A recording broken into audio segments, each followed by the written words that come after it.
नबी पे दरूद भेजना ये एक ऐसा काम है जो मैं भेजवाता भी हूँ और भेजता भी हूँ।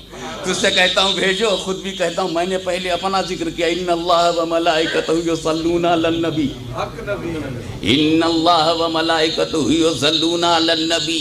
बेशक अल्लाह और उसके फरिश्ते दरूद भेजते हैं। लेकिन एक बात सोचने की यहाँ है ताकि मैं आगे बढ़ जाऊँ। इन्नल्लाह, बात जब अल्लाह की है, मलाइका की है, तो यसल्लूना अलन नबी है सिर्फ। लेकिन जब बात मोमिन की आई तो कहा जा रहा है सल्लू अलैहि है, इसी पर ख़त्म नहीं, वसल्लिमू भी है। यानी अल्लाह और फरिश्ते तो दरूद भेजते हैं, मगर ए मोमिनो जब तुम भेजो तो दरूद के साथ सलाम भी हो, दरूद में सलामती भी हो। मालूम हुआ कि ये लोग ही हैं जो उल्टा सीधा दरूद भेज सकते हैं, इसीलिए वसल्लिमू से उसकी ताकीद हो रही है। और वसल्लिमू भी ऐसा वैसा ना हो, तस्लीमा हो, सलाम ऐसा हो जो भेजने का हक है।